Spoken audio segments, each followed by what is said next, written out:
Okay, now we are going to do a French knot stitch. Now I love the French knot because it has a really great dimension depending on how many times you wrap it around the needle. So if you want a small French knot, you're just going to wrap it a few times, and if you want it to be a larger French knot, like you can see here on this stitchery there, a little bit the texture of it you can see, we wrap it around more times. So I'm going to show you specifically how we're going to do that, but you can see we do several different colors of French knots.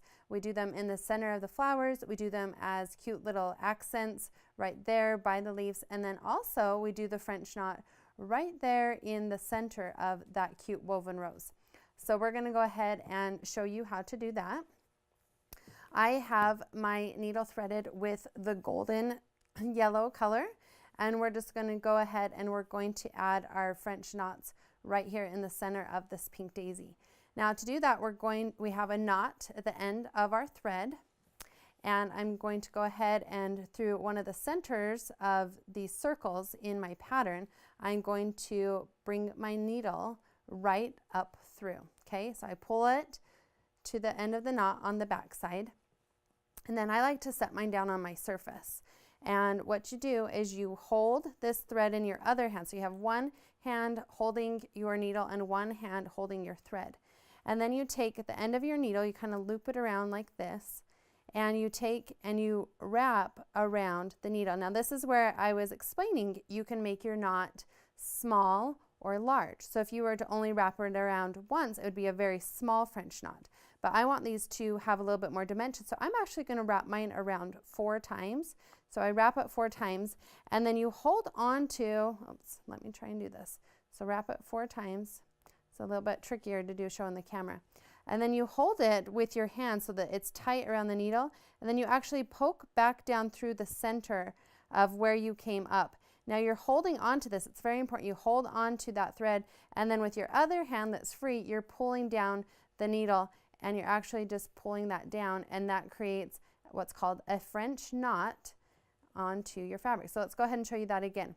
So I'm not going to trim my thread or anything. I'm just going to keep it, since I'm doing this general section, I'm going to keep it all together.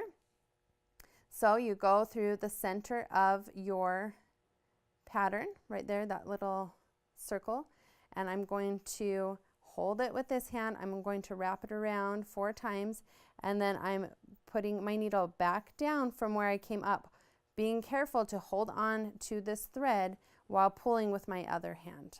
Okay, and that is the French knot.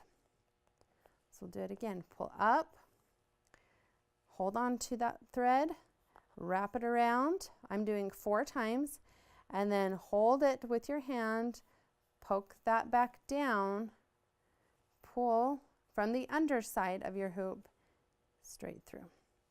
And there you have the French knot. Now at this point, that's where I'm going to move to my next flower. And so this is where I am going to make sure I knot off my back.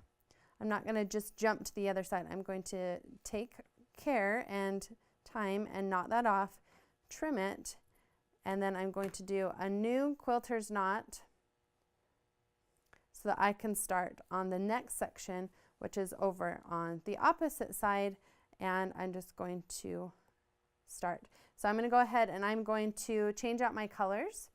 I'm going to do my yellow to finish this off, and then you can see I'm going to take my mint color, the 0580, to do those cute little knots right there in the yellow daisy.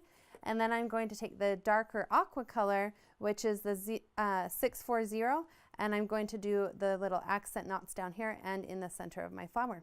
So let's go ahead and do those.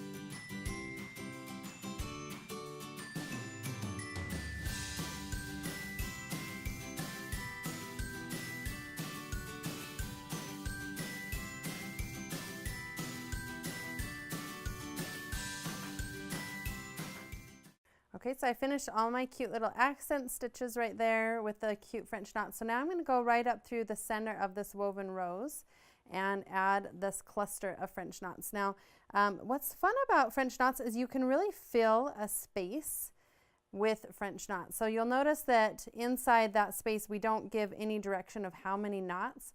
So that's really up to you how much you want to cluster those knots inside of there.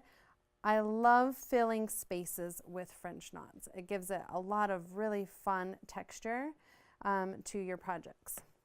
Now, even if you want to add some French knots inside this other woven rose up here, you can do that too. So that would even be cute to do some yellow French knots inside that darker aqua woven rose. So that's what's fun about French knots, is just adding cute details and filling space, which gives a lot of fun texture. And that's why I love embroidery, is just the fun,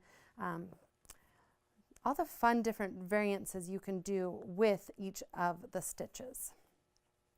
And so I just have kind of gauged this by until I don't see the white fabric anymore. So I'm going to add one more stitch right here in the center. So I think I ended up doing about 5 to 6 different French knots.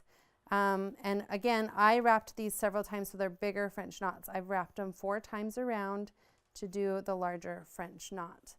So I am happy now with that cute little flower, and I'm just going to knot off the back like this, so that all my knots stay nice and pretty. And then I'm going to clip it. And voila, you know how to do a beautiful French knot now, and look how fun those add just little accent details to your project.